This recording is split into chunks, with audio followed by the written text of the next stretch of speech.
அடடா யாரு இவன்?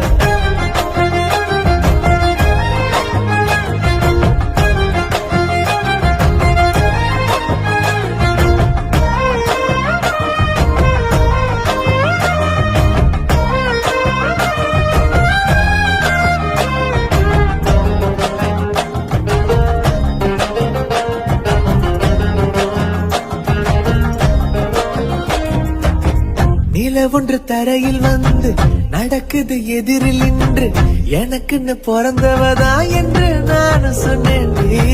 திட்டி திட்டி பேசினா